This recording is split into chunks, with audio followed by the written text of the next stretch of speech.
ও বলে যে বয়স বাড়লে কি হয়েছে, মন তো আমার এখনো যুবক। আরে ভাই, আপনারা ঠিক কইতে কইছি আমি, তাহিরি শ্রোতা আপনারা, হ্যাঁ? তো তাইলে ঠিক বেঠিক বলতেছেন কেন? তো জিজ্ঞেস তো করি নাই, আপনি সিদ্ধান্ত দিবেন।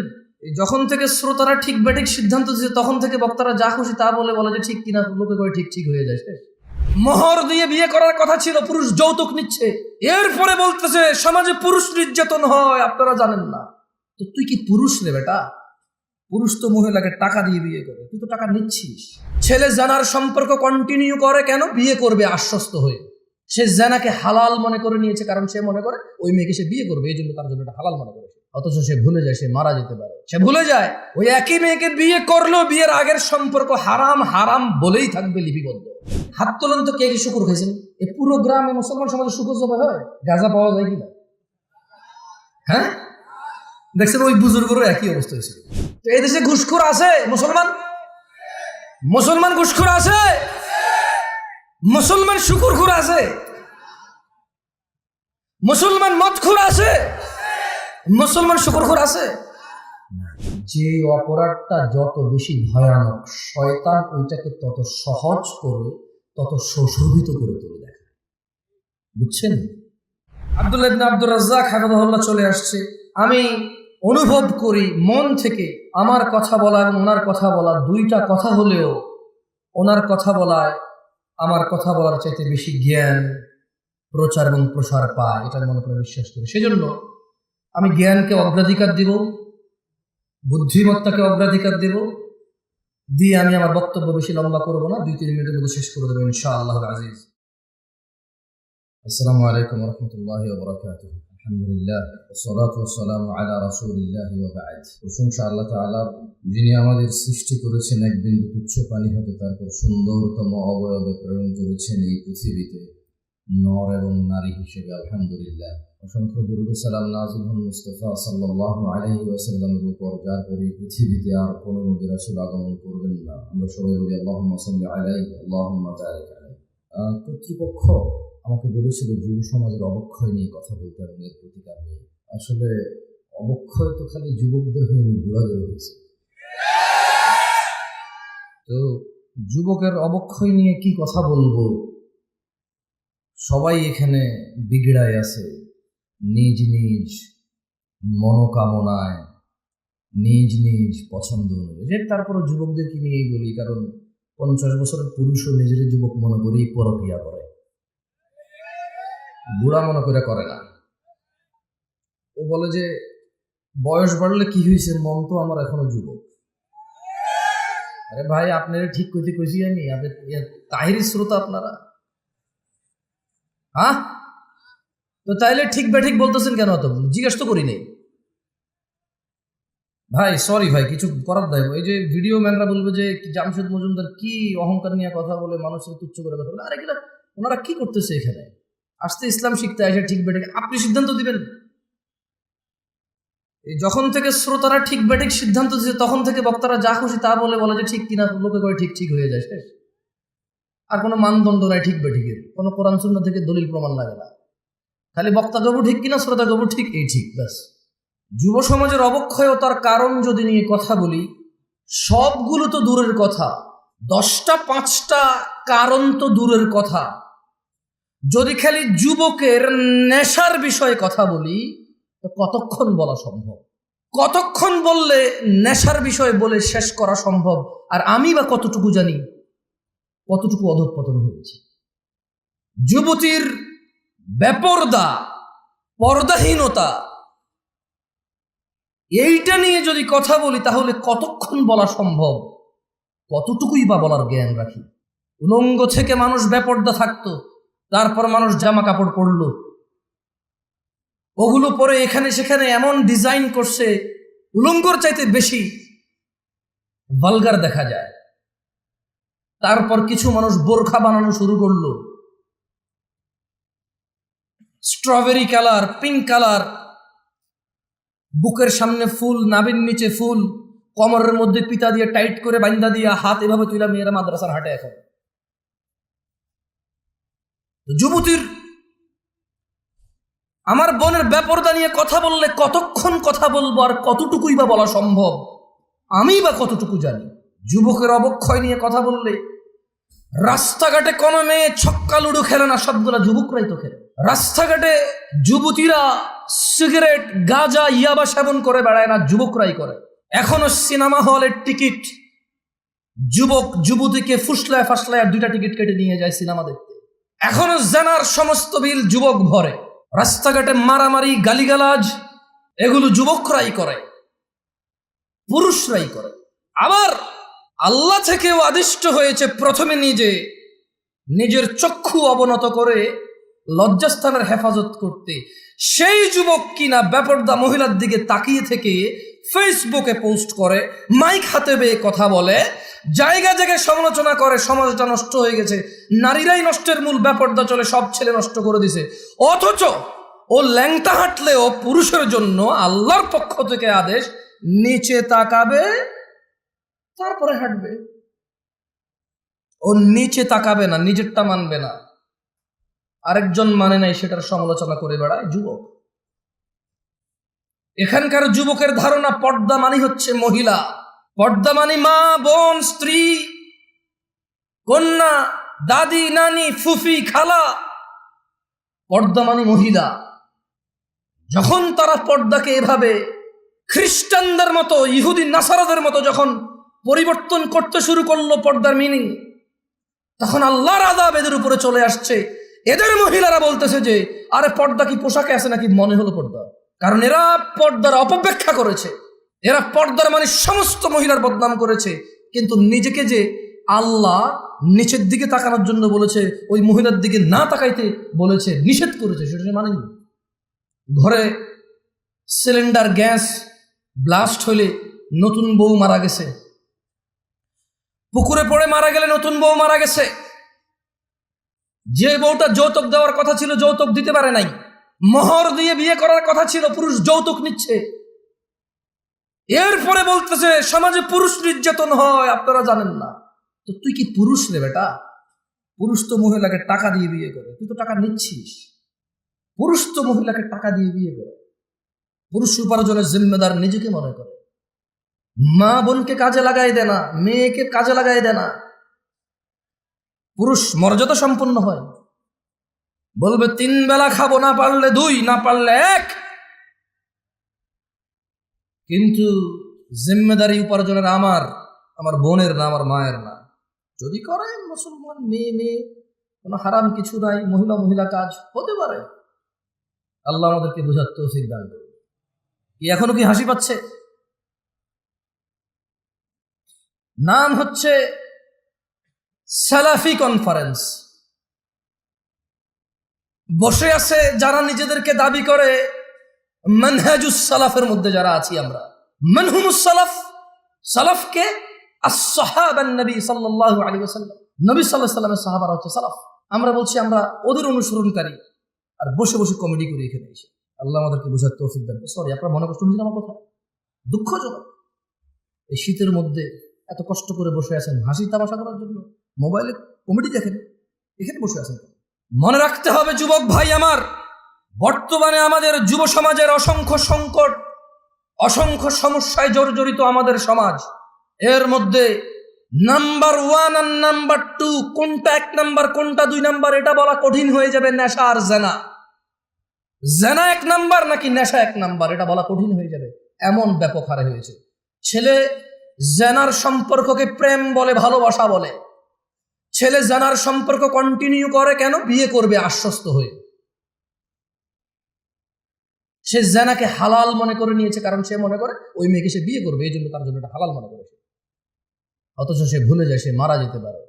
সে ভুলে যায় ওই একই মেয়েকে বিয়ে করলেও বিয়ের আগের সম্পর্ক হারাম হারাম বলেই থাকবে লিপিবদ্ধ। যুব সমাজ মাদকের মরণ নেশায় মেতে উঠেছে। বর্তমান সময়ে অধিকাংশ যুবক মাদকে আক্রান্ত, ধ্বংসের অবলীলায় নিপতিত হতে দেখা যায়। বিভিন্ন ধরনের মাদকের সয়লাভ যুবকদের মধ্যে ছড়িয়ে পড়াতে তারা কোনো না কোনো উপায়ে নেশাগ্রস্ত হয়ে পড়েছে।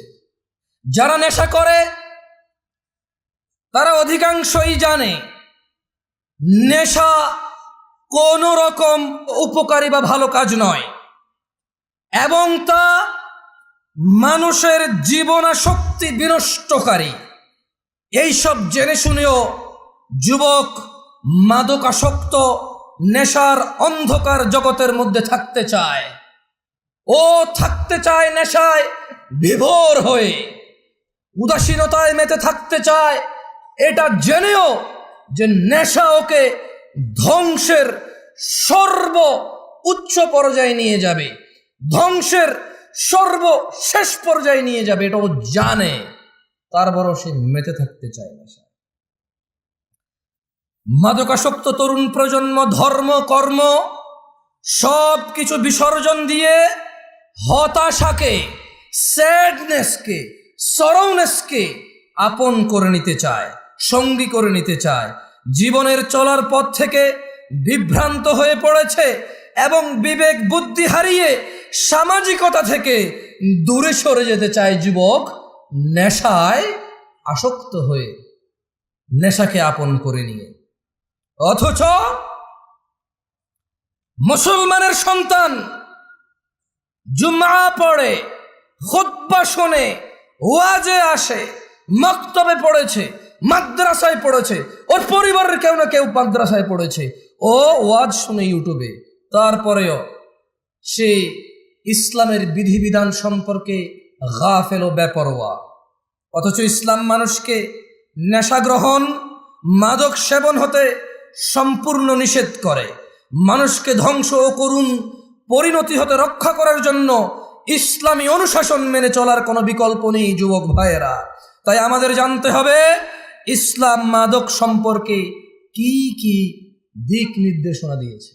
কি ঠিক কিনা বলতেছেন না, যে কি খারাপ লাগতেছে? দুই তিনবার জিজ্ঞেস করে নি, বলেন, তাহলে ঠান্ডা হয়ে যাবে।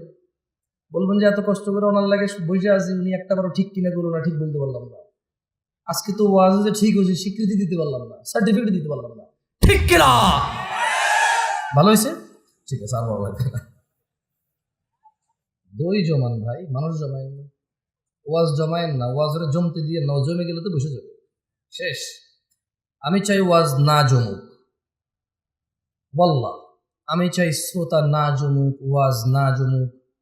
আমি চাই আল্লাহর এই পৃথিবীতে কত নবী রাসূল প্রেরণ করেছে, যাদের উম্মত খুবই অল্প সংখ্যক, কিন্তু তারা অসফল নয়। অ্যাজ এ নবী এবং অ্যাজ এ রাসূল আলাইহিমুসসালাম আজমাইন, তারা অসফল নয়। আমি জামশেদ মজুমদার কখন এটা বিশ্বাস করি না, এত বড় প্যান্ডেলে এত মানুষ থাকলেই কল্যাণ। আমি বিশ্বাস করি man to man, eye to eye, একজনের সামনে বসে আছে, কথা বলতেছি, ও কানেক্ট হয়েছে, ও বুঝতেছে আমি কি বলছি, ও মেনে নেওয়ার পক্ষে উদ্বুদ্ধ হয়েছে এবং চেষ্টা করতেছে মেনে নেওয়ার জন্য। আমার কাছে এইরকম এত পরিমাণ শ্রোতার চাইতে ওই একজন অনেক বেশি মূল্যবান, যে নিজেকে সংশোধন করার জন্য শুনে। যে সংস্কৃতি মাহফিল একটা বাৎসরিক সংস্কৃতি আদায় করতে আসে না, যে দিন শিখতে আসে, সে আমার কাছে বেশি মূল্যবান। যাই হোক, ইসলাম মাদক সম্পর্কে আমাদের যে দিক নির্দেশনা দেয় তার সম্পর্কে জানা অত্যন্ত জরুরি।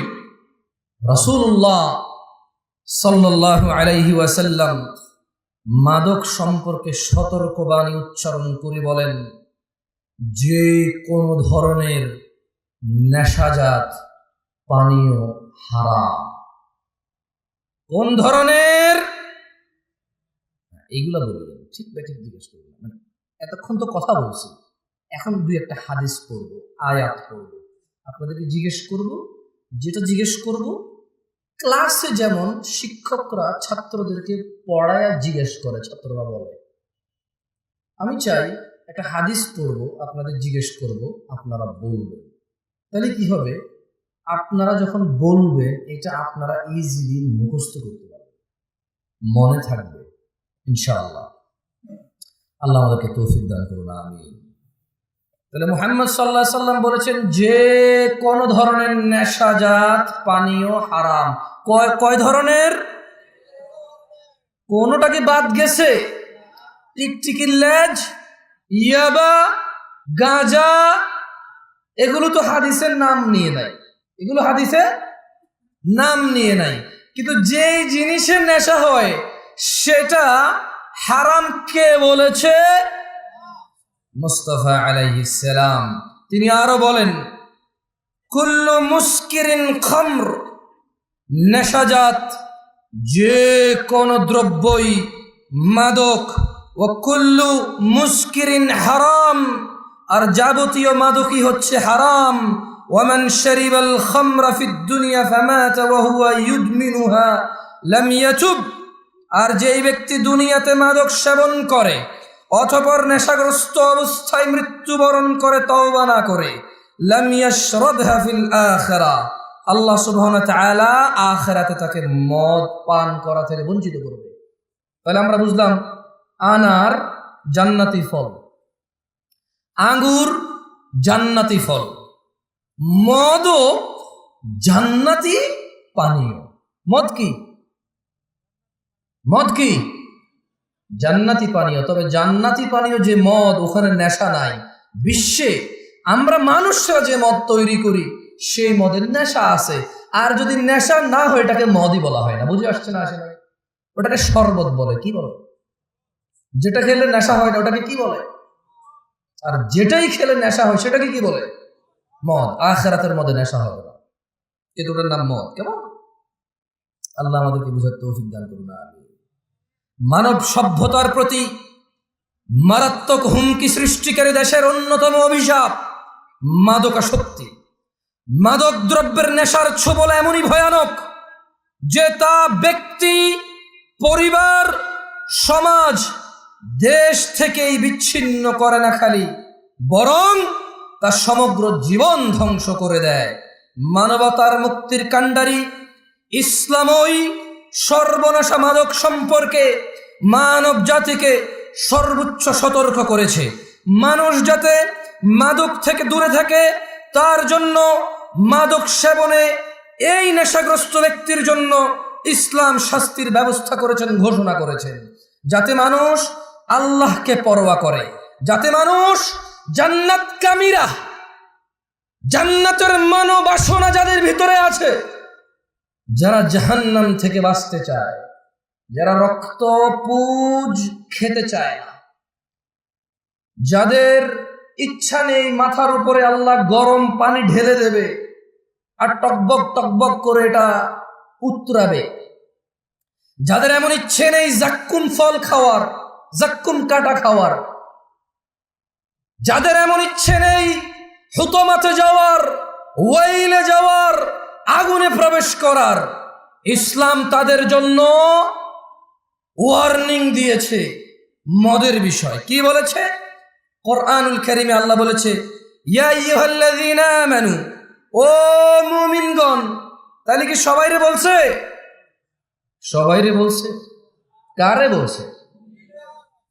কারে বলছে? অমুসলিমদেরকে বলে নাই? irrelevant to them because they don't believe in Allah subhanahu wa ta'ala.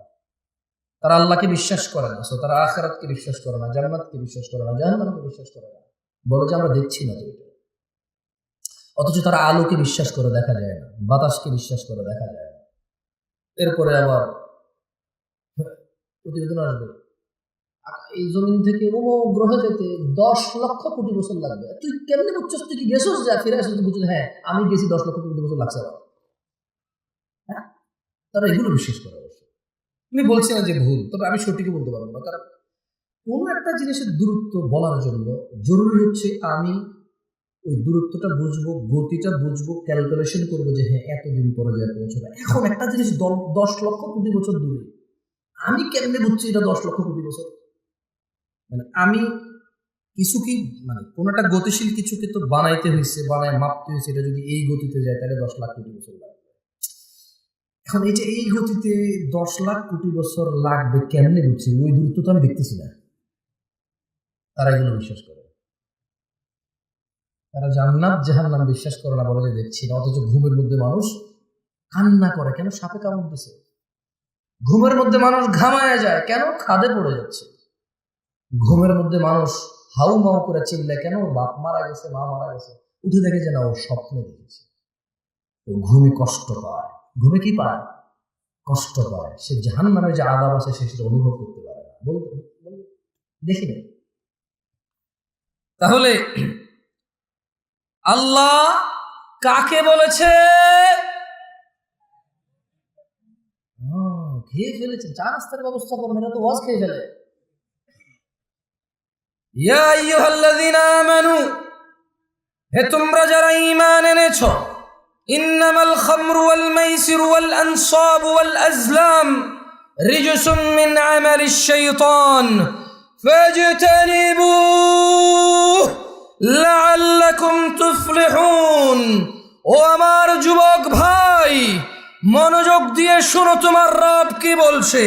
তিনি বলছেন, ও তোমরা যারা ঈমান এনেছো, নিশ্চয় মদ, জুয়া, প্রতিমা ও ভাগ্য নির্ণয়ক তীর হচ্ছে ঘৃণ বস্তু, শয়তানের কারসাজি। সুতরাং তোমরা এইসব বর্জন করো। কেন বর্জন করবে? লাআল্লাকুম তুফলিহুন, লাআল্লাকুম তুফলিহুন। মদ ছেড়ে দাও, লাআল্লাকুম তুফলিহুন। জুয়া ছেড়ে দাও, লাআল্লাকুম তুফলিহুন, যাতে তোমরা সফল হও, বিজয়ী হও। কোন মানুষ মদ খেয়ে, নেশা করে অথবা জুয়া খেলে সফল হবে না, ইম্পসিবল। আল্লাহ সুবহানাহু ওয়া তাআলা বলেছে এটা, যে তোমরা মদ ছাড়ো, জুয়া ছাড়ো। কেন? লাআল্লাকুম তুফলিহুন, যাতে তোমরা সফল হতে পারো। আবু দারদা রাদিয়াল্লাহু আনহু থেকে বর্ণিত, তিনি বলেন, আমাকে আমার প্রিয় বন্ধু রাসূল সাল্লাল্লাহু আলাইহি ওয়াসাল্লাম এই মর্মে ওসিয়ত করেছেন, লা তাশরাবিল খামর ফাইন্নাহা মিফতাহু কুল্লি শার।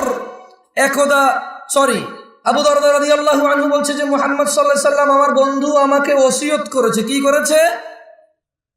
কি করেছে? আপনারা ঠিক বলতে বলতে অভ্যস্ত তো, ওইটাই খালি বলেন, অন্য কিছু আর বলেন না। কি করেছে?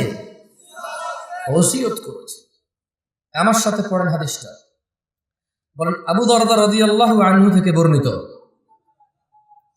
না, জোরে বলেন। আবু দারদা রাদিয়াল্লাহু আনহু থেকে বর্ণিত। তিনি বলেন, আমাকে আমার প্রিয় বন্ধু রাসূলুল্লাহ সাল্লাল্লাহু আলাইহি ওয়াসাল্লাম এই মর্মে ওসিয়ত করেছেন, লা তাশরাবিল খামরা। ও আবু দারদা, তুমি কখনো মদ পান করিও না। ফাইন্নাহা মিফতাহু কুল্লি শার, কারণ মদ, নেশা সকল অকল্যাণ, সকল খারাপ, সকল পাপের চাবিকাঠি। বুঝছেন না? মানে একজন মানুষ যদি নেশা করে, এই পৃথিবীতে আর এমন কোন খারাপ কাজ নাই যেটা তার দ্বারা সম্ভব না। এটা কি আমি বলছি? আবু দারদা রাদিয়াল্লাহু আনহু বলছে। ওনাকে ওসিয়ত করেছে কে? আবার খাইছে, আর একটু যা নাস্তা দেন। ওসিয়ত করেছে কে? মুস্তাফা আলাইহিস সালাম।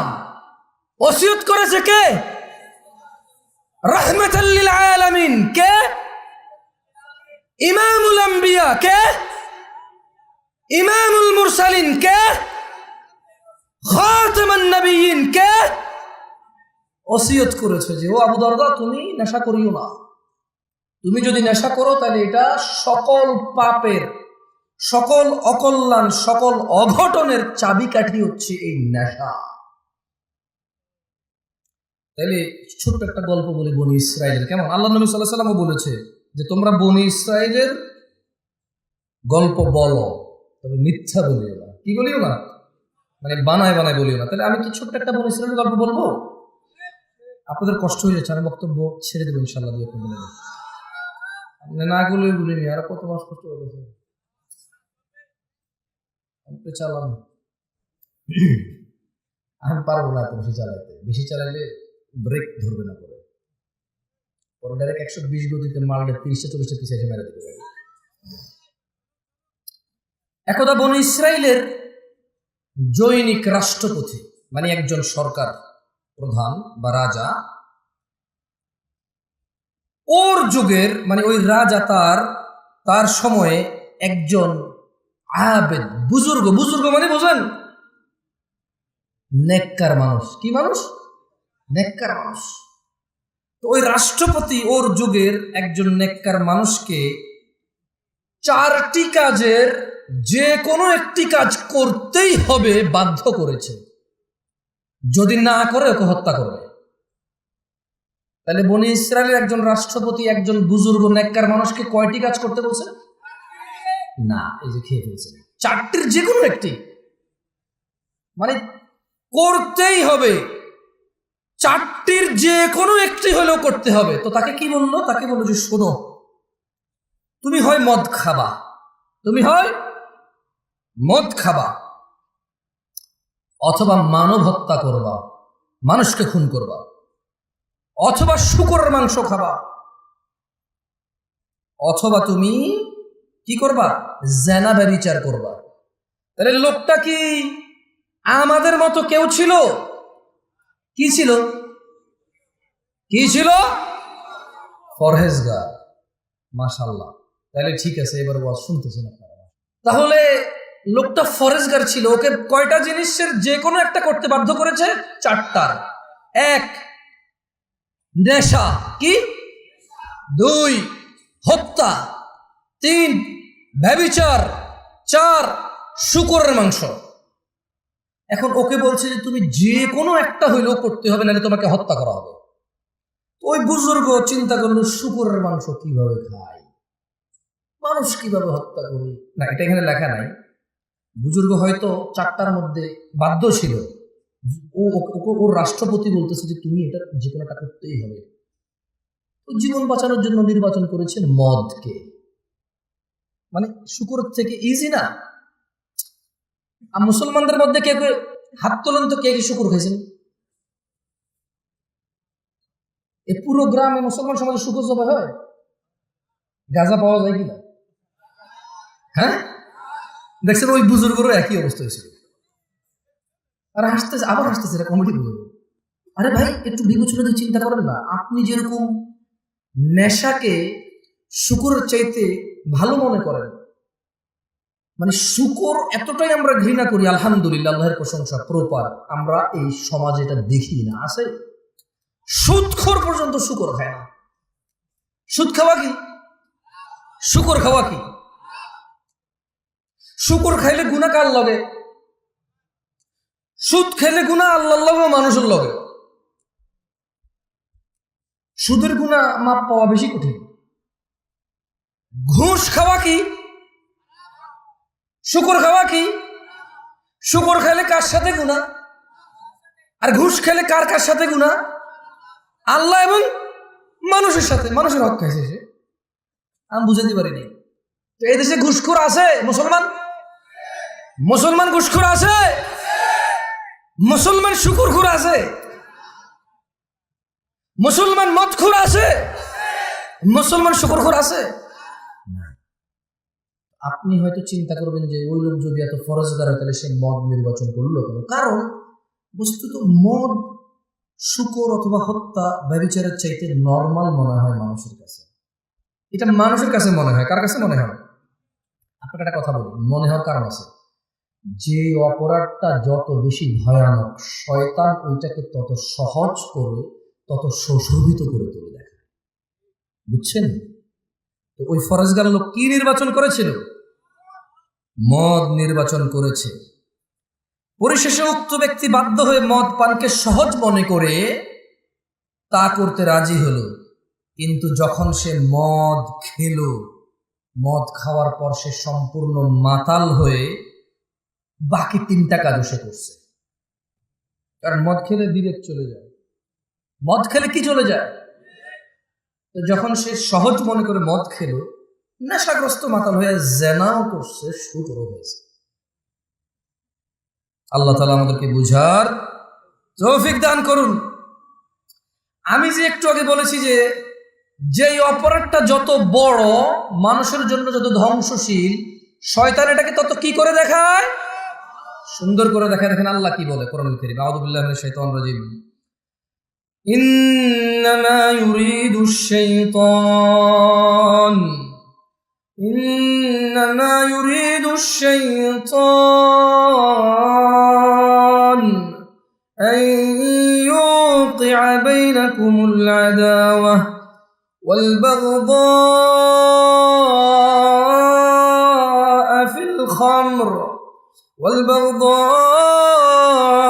في الخمر والميسر ويصدكم عن ذكر الله وعن الصلاة فهل أنتم منتهون। নিশ্চয়ই শয়তান মদ জুয়ার দ্বারা, নিশ্চয়ই ইন্নামা ইউরিদুশ শাইতান, নিশ্চয়ই শয়তান চায় মদ জুয়ার দ্বারা তোমাদের মধ্যে পারস্পরিক শত্রুতা বিদ্বেষ ঘটাতে এবং তোমাদের আল্লাহর স্মরণ ও নামাজ থেকে বিরত রাখতে। নিশ্চয় শয়তান কি চায়? মদ জুয়ার মাধ্যমে নিজেদের মধ্যে ভেজাল পাকাই দিতে এবং সলাত থেকে দূরে রাখতে এবং আল্লাহর স্মরণ থেকে দূরে রাখতে। তবু কি তোমরা, আল্লাহ বলছে যে ফাহাল আনতুম মুনতাহুন, ও এই এলাকার নাম কি? তেঘরা বিরল। ছোট অংশ বিরল নাকি বড় অংশ বিরল? আর তেঘরা কি? তেঘরা কি? আরে বাপরে, মাশাআল্লাহ, গ্রামে এত বড় হয়, ঘন বসতি দিবে আপনাদের দিকে। মাশাআল্লাহ মাশাআল্লাহ তাবারাকাল্লাহ। তাইয়্যিব, তাহলে সূরা আল মাইদা আল্লাহ বলছে যে ইন্নামা ইউরিদুশ শাইতান, শয়তান চায় আন ইউকিআ বাইনাকুমুল আদাওয়াতা ওয়াল বাগদাআ ফিল খামরি ওয়াল মাইসির, শয়তান চায় তোমাদের মধ্যে মদ আর জুয়ার মাধ্যমে পরস্পরে বিদ্বেষ শত্রুতা লাগায় রাখতে। ওয়াসুদ্দাকুম আন যিকরিল্লাহ, এবং সে চায় তোমরা আল্লাহর স্মরণ ভুলে যাও। ওয়া আনিস সালাহ, শয়তান চায় তোমরা নেশার জুয়ার বলিবশত হয়ে নামাজ থেকে বিরত থাকো। আল্লাহ আযজা ওয়া জাল বলছেন ফাহাল আনতুম মুনতাহুন, তবু কি তোমরা বিরত হবে না নেশার জুয়া থেকে? কি থেকে? তাহলে নেশার জুয়ার মধ্যে শয়তান কি করতে চায় আমাদের পরস্পরের মধ্যে? ভুলে গেছেন সবাই? নেশা আর জুয়া, এই দুইটা দিয়ে শয়তান আমাদের আপোষে কি করতে চায়? শত্রুতা লাগায় রাখতে চায়, মারামারি হানাহানি করাইতে চায়, আর আল্লাহর জিকির থেকে বিরত রাখতে চায়, আর নামাজ থেকে বিরত রাখতে চায়। আল্লাহ খুব সুন্দর করে প্রশ্ন করেছে, ও বিরলবাসী, আল্লাহর প্রশ্নের কি উত্তর দিবা? দিবা? দিবা? আল্লাহ বলছেন ফাহাল আনতুম মুনতাহুন,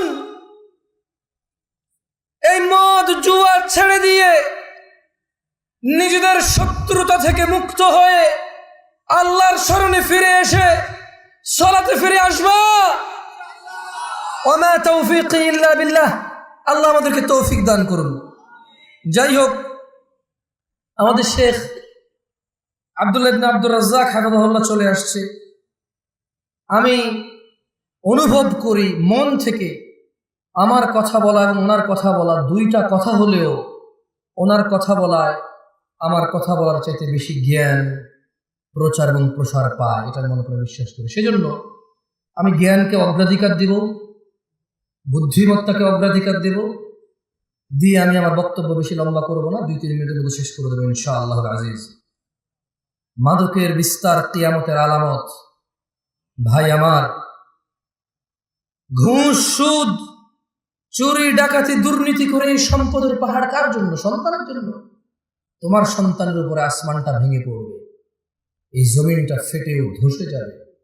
কারণ তুমি টাকার বলিবশত হয়ে, ক্ষমতার বলিবশত হয়ে, উদাসীনতায়, শারীরিক আনন্দে তুমি ভুলে গেছো আনাস ইবনে মালিক রাদিয়াল্লাহু আনহু قال, আনাস ইবনে মালিক রাদিয়াল্লাহু আনহু থেকে বর্ণিত, তিনি বলেন قال রাসূলুল্লাহ সাল্লাল্লাহু আলাইহি ওয়াসাল্লাম, আল্লাহর রাসূল সাল্লাল্লাহু আলাইহি ওয়াসাল্লাম বলেছেন, মিন আশরাতিস সাআতি আন ইউরফাআল ইলম, কিয়ামতের আলামত হচ্ছে, কিয়ামতের আলামতের অন্যতম আলামত হচ্ছে ইলম উঠে যাওয়া, ওয়ায়াসবুতাল জাহল, মূর্খতা প্রতিষ্ঠিত হওয়া, ওয়ায়ুশরাবাল খামরু ওয়ায়াযহারাজ জিনা, মানে কিয়ামতের অন্যতম আলামত হচ্ছে ইলম উঠে যাবে, মূর্খতা প্রতিষ্ঠিত হবে, মদ পান ও জিনা ব্যভিচার প্রচার হবে, ব্যাপক হবে, বৃদ্ধি পাবে। তো জিনা ব্যভিচার আর নেশা করে যে তুমি কিয়ামতকে নিয়ে আসবা, এই সম্পদ, এই সুন্দর বাড়ি গাড়ি, সন্তান তো ভোগ করতে পারবে না। ওর উপরে তো পাথরের বৃষ্টি হবে, ওর উপরে তো জমিন, ওর নিচে তো জমিন ধসে যাবে, ও তো ওর গোষ্ঠী শুদ্ধ উদ্ধার হয়ে যাবে। ভাই, সো নিজের সন্তানের কথা চিন্তা করো। এই পৃথিবীতে কিয়ামত ডেকে আনার তো দরকার নাই। আল্লাহ যেই অন্যায়গুলো করলে পৃথিবীকে আর টিকায় রাখবে না, সেই অন্যায়গুলো থেকে আল্লাহ আমাদেরকে বিরত হওয়ার তৌফিক দান করুন। এই পৃথিবীতে আমরা আমাদের সন্তান সন্ততি সহ আল্লাহর ইবাদত করে, আল্লাহকে সন্তুষ্ট করে, আল্লাহর সন্তুষ্ট চিত্তে আল্লাহর সাথে সাক্ষাৎ করার আল্লাহ তাআলা আমাদেরকে তৌফিক দান করুন। আমি আল্লাহ সুবহানাহু ওয়া তাআলার কাছে এই ফরিয়াদ করি, আমার ভাইদের সর্বশেষ একটি হাদিস শুনিয়ে আমি আমার বক্তব্য শেষ করব। ভাই আমার, তোমরা যারা নেশার সাথে জড়িত আছো, তোমাদেরকে বলি, জাবের রাদিয়াল্লাহু আনহু থেকে বর্ণিত একটি হাদিস, রাসূল সাল্লাল্লাহু আলাইহি ওয়াসাল্লাম বলেছেন, যারা দুনিয়াতে নেশা করবে তাদেরকে আখিরাতে আল্লাহ সুবহানাহু ওয়া তাআলা জাহান্নামীদের শরীরের পচা, গলা, পুজ, ঘাম পান করানোর বিষয়ে তিনি সুবহানাহু ওয়া তাআলা প্রতিশ্রুতি দিয়েছেন। যারা নেশা করবে, নেশাখোরদের আখিরাতে আল্লাহ সুবহানাহু ওয়া তাআলা জাহান্নামীদের পচা, গলা, পুজ, ঘাম খাওয়াবে। আল্লাহ তাআলা আমাদেরকে এই আযাব সম্পর্কে হৃদয়ে অনুভূতি দিয়ে ওনার কাছে বিগত দিনের বিষয়গুলোর জন্য ক্ষমা চেয়ে ওনার দরবারে আল্লাহ সুবহানাহু ওয়া তাআলা আমাদেরকে ওনার সাথে সাক্ষাতের তৌফিক দান করুন। আমিন। আকুলু কওলি হাযা আস্তাগফিরুল্লাহ লি ওয়া লাকুম ওয়া লিসাইরিল মুমিনিনা ওয়াল মুমিনাত ফাস্তাগফিরু ইন্নাহু হুয়াল গফুরুর রহিম। আমি আল্লাহর কাছে দোয়া করি, আল্লাহ তাআলা আমাকে ক্ষমা করুন এবং আপনাদেরকে ক্ষমা করুন। আপনারাও আল্লাহর কাছে দোয়া করিয়েন, আল্লাহ আপনাদের ক্ষমা করুক এবং আল্লাহ আমাকে ক্ষমা করুক। সুবহানাকা আল্লাহুম্মা ওয়া বিহামদিকা আশহাদু আল্লা ইলাহা ইল্লা আনতা আস্তাগফিরুকা ওয়া আতুবু ইলাইক। আসসালামু আলাইকুম ওয়া রাহমাতুল্লাহি ওয়া বারাকাতুহু।